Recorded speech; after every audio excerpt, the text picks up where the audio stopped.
Dneska budeme reagovat na kde jsou nejbizarnější youtubeři dnes. A opět vykrádám Doxeho. Před videem dejte mi like, odběr. Kedy si dosahovali milióny zliadnutí za svoje bizarné videá. Sme kukuričky sladučké, sme chutné, žlté, dobručké, zješ nám znieť kukuričky bondu. Na to jsem se pomalu zapomněl, tyjo. Slovenský figo. No po odhalení ich temnej stránky upadli do zabudnutia a skončili na úplnom dne. 26-ročný influencer, ktorý natáčal videá o tom, ako hrá videohry, má problémy s drogami. Toto sú tí najbizarnejší youtuberi, o ktorých už dlhšie nikto nepočul. Začneme s Adrianom Figom, ktorý to kedysi prehnal na plnej čiare. Slovenského tiktokera Adriana Figu sme mohli prvýkrát spozorovať v talentovej show Československo má talent, kde sa snažil presadiť svojim speváckým nadaním. Bohužiaľ, porotu tým príliš neohúril.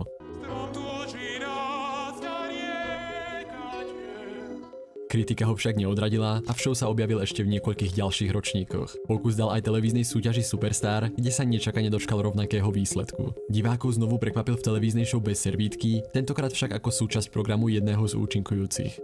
Pri tejto televíznej kariére začal Adrian budovať meno súčasne aj na svojom TikToku. V bizárnych videách spieval o kukurici, čaji, čipsoch alebo prakticky o hocičom, čo dokázal zjesť. Za jeho doteraz najväčší hit možno bez pochyby označiť pesničku o kukuričkách Bonduel, ktorá bola vlastne len prespievanou reklamou z roku 1999. Za krátky čas sa mu podarilo dosiahnuť cez 100 000 sledovateľov, pričom niektoré videá dosahovali až miliónové zhliadnutia. No presne v bode, kedy rástol najrýchlejšie, sa jeho koniec priblížil viac než kedykoľvek predtým. Na povrch sa dostali rôzne screenshoty, kde Adrian vypisoval maloletým dievčatám a posielal im aj svoje pikantné fotografie. Chlap mi vypisuje, aj keď vie, že mám 14, takisto aj mojim kamarátkam, ktoré majú 14 až 16 a myslím, že by sa to malo začať riešiť. Ten chlap je profil na sociálnych sieťach, ho plno ľudí podporuje a to sa musí skončiť. Tohle si pamatuju, tady tu kauzu. No a jako na druhou stranu on ten Figo působil od začátku takový divnej. Ujala novinárka Kristina Kovešová, ktorá informovala aj o rôznych iných podozrivých aktivitách tohto tiktokera. Figa mal údajne blízko k fašistom, propagoval hoaxy a všelijaké iné bizárnosti. Videá, v ktorých sa Aďo snažil obrániť, mu takmer nikto neuveril a tak počase upadol do úplného zabudnutia. Tyjo, to ani o tom nevím, tyjo. No co na to říct, no. Kokot. Tie informácie vznikli, odkiaľ prišli, kto tie informácie dal ako prvé von, kto ich dal, sú overené, už by sa nikto k tomu nepriznal. Do povedomia sa opäť dostal po nejakej dobe, a to keď sa rozhodol vstúpiť do politiky. Založil iniciatívu Slovensko pre mladých, kde sa snažil pôsobiť aspoň trochu seriózne. Zo svojich profilov odstranil doterajšie príspevky, čo však bolo len malým výkrikom do tmy. Iniciatíva úspešná nebola a tak bol nútený vrátiť sa k speváckej kariére. Aďo začal hrávať na rôznych svadbách alebo podujatiach, tentokrát dokonca aj mimo Slovenska. Jako Boris to zkoušel všude. No ale všechno bylo tragický. V septembri 2025 sa rozhodol svoje politické zručnosti oprášiť a vstúpiť tentokrát do hociakej politickej strany. Biela polokošela, nohavice a obrovské hodinky mu však na vážnosti opäť nepridali. Určite budem tvrdo za vás bojovať, keď by som sa tam dostal. A dar reči mám, samozrejme budem presadzovať aj svoje názory, samozrejme budem aj záujmy tej politickej strany, do ktorej by som sa pridal. Serióznosť sa vytratila ešte Je takovej slovenskou verzí pani Bobošíkové. než predtým a na Instagrame začal znovu pridávať pochybné príspevky.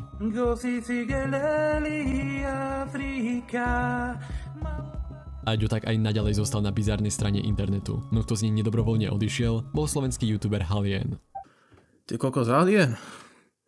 Bol na scéne známy prevažne vďaka svojej streamerskej kariére v hre Fortnite. So zapnutým streamom dokázal stráviť niekedy celé dni a vyzeralo to, že ho takmer nič iné ani nenaplňalo. Ani tam sa však neobyšiel bez kontroverzie. Ľudia ho niekoľkokrát obvinili z falošných súťaží či iných pochybných aktivít. Po čase však táto hra upadla a mnoho youtuberov si muselo nájsť nové záľuby. V tejto dobe sa Halien našiel práve v cvičení, z čoho začal pravidelne tvoriť aj videá. Hoci sa snažil väčšinu pojať ironicky, nevždy to diváci dokázali aj rozlíšiť.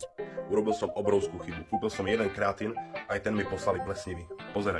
Pozri, ako mi z toho kreatínu normálne vyskakujú červy. Po čase sa objavil aj v organizácii Clash of the Stars, kde divákov prekvapil svojou novou potetovanou vizážou a výrazným schudnutím. Keď sa však fanúšikovia dozvedeli, čo skutočne stálo za touto premenou, zostali v šoku. Dňa 24.10.2023 sa na internete začali objavovať články o policajnej rázii v Košiciach, pri ktorej sa našlo množstvo nelegálnych látok. Hoci v nich páchateľa neodhalili, z popisu bolo každému jasné, o koho v skutočnosti ide. Halien počas posledného roka predával a uchovával rôzne omamné látky, pričom ich údajne ponúkal aj maloletým osobám vo veku 15 rokov. Podľa mňa o tom sa vedel fakt, že v Košicách o tom vedeli, že fakt, že všetci. Lebo ten byl proste príde, že on tak vodcu GoPro, tak ti tu ukážem, že čo mi teraz prišlo, vieš, že proste sa tým chváli. Udala ho Jo, to všichni o tom věděli, jo. Jako Halien je takovej slovenský Walter White.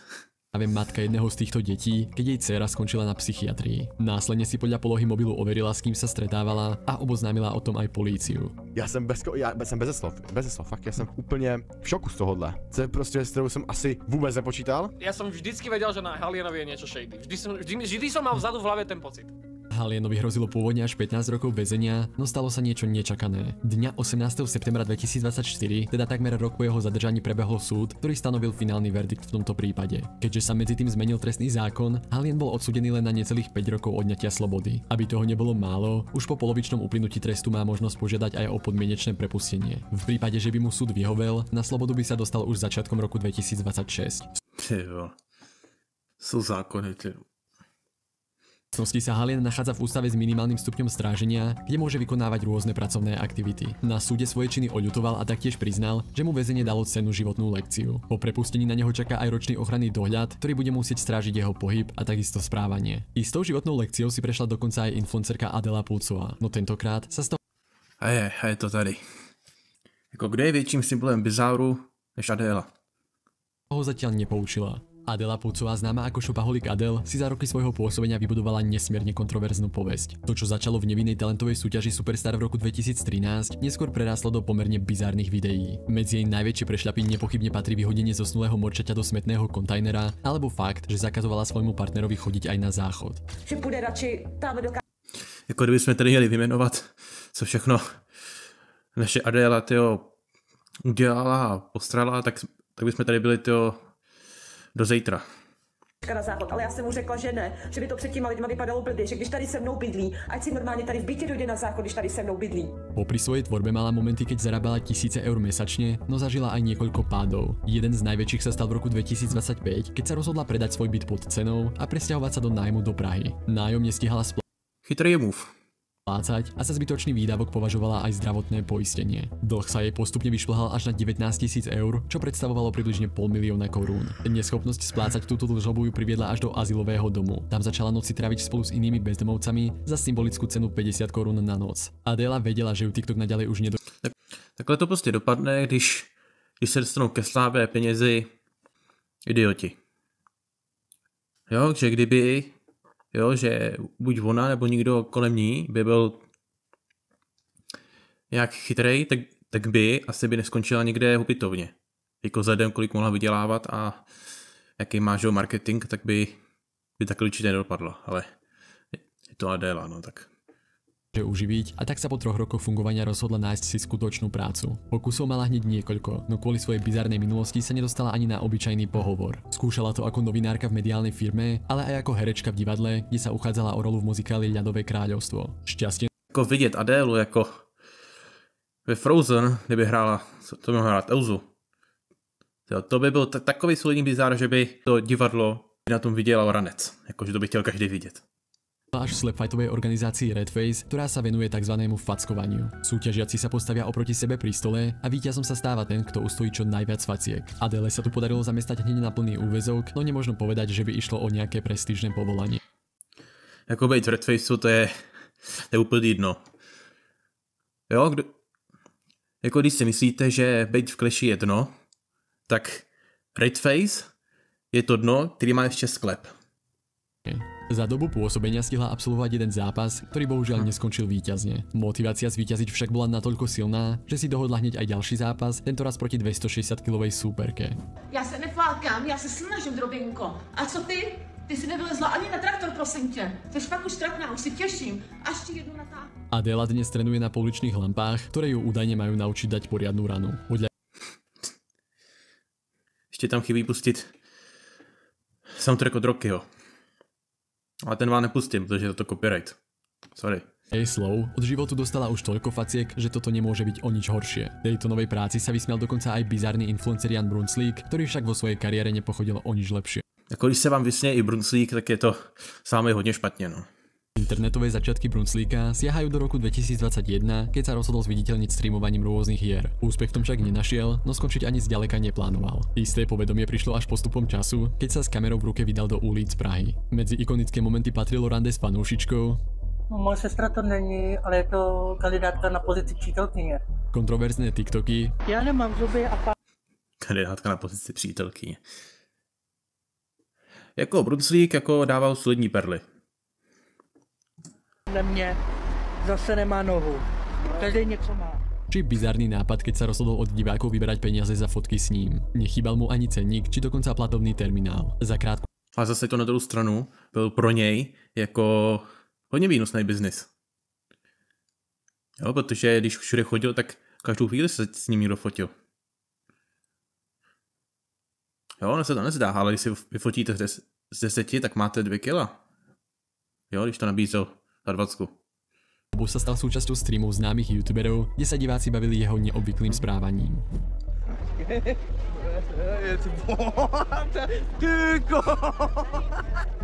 Brunslík sa financiami ani zďaleka netajil a čoraz častejšie dával najavo, že nemá takmer žiadne peniaze. Za finančné problémy vinil najmä svoju zadlženosť, ktorá vznikla, keď v práci elektrikára prestrihol nesprávny kábel a spôsobil tak škodu za niekoľko tisíc eur. Odvtedy sa pokúšal vyžiť aj z pozície ochrankára, no tam ho zas počase nahradila automatická závora. Stabilnejšiu prácu našiel až ako kuriér Voltu, no ani tam to nemal rúžové. Hneď pri prvej objednávke meškal 30 minút a Tyjo, Brunslík ve Voltu, to byl solidní content. Jako škoda, že jsem tady té doby už nereagoval. Protože Brunslík v roce 2024 to bylo goated. Zákazníkovi zabudol doniesť aj objednané pitie. Nízke hodnotenie mu okamžite zrazilo štatistiky a na určitý čas ho preto spoločnosť zablokovala. Máte zakázané přijímat objednávky, OK. A já se docela doteď divím, že to ten Volt jako nevyužil víc marketingově. Jo, že to by mohlo být jako taky slušný, jako v té době, kdy měl fakt hype Brunslík, tak by mohli mít jako tu speciální tu nabídku, jo, že on jezdil po Praze, jo, když si jste objednali jídlo přes Volt, jo, tak tam máte jako ty typy dopravy, že jo, a tam by byla nějaká ta speciální, třeba vlastně za 2x, 3x dražší a to by vozil Brunslík. A sadil bych se, že by měl furt plno. Už sme dojeli. Skutočné internetové šialenstvo však nastalo v momente, keď sa odhalila temná stránka jeho príbehu. Podľa niektorých webov bol Jan Brunslík údajne aktívny na fórach zameraných na styk s maloletými, či dokonca na Linux Drag Drama. tých platformách, kde natáčal nekalé akty bez oblečenia. Když si psal na různých forech pod přezdívkou Linux Drag a řekněme jenom, že některá fóra jsou zajímavá. OK, takže kdo ví, tak prostě ví. Príbehu neprispeli ani nevhodné narážky, ktoré sa čoraz častejšie objavovali vo viacerých klipoch. Šancu na zárobok dal aj platforme OnlyFans, kde sa zo začiatku snažil pridávať len fotky kvetov. Dnes sa tým už netají a podľa popisu ide prevažne o obsah zameraný práve na jeho poruchu pohlavnej identity. Mimo iného zarába aj tvorbou personalizovaných narodeninových videí, kde za symbolickú sumu ponúka videopriania na počkanie. Podľa dostupných informácií dnes žije z invalidného dôchodku, sociálnych sietí a taktiež pozície vrátnika. Na streamoch sa však často sťažuje na hlad a to je údajne dôvod, prečo je občas aj nepríjemný. Auták sem z toho vyhoň! A neotravuj! Dobrý večer, pane B. Mě to nezajímá, že máš nějakou rozhozenou synchronizaci. Je mi to uprdele. Jan Brunslík na svojom Instagrame občas natočí aj nejakú spoluprácu. Našťastie, zatiaľ bez väčších problémov. Ak ťa však zaujíma, ako dopadli tie problémové spolupráce našich... Fakt měli výběr zhrozen, bych řekl. Jo,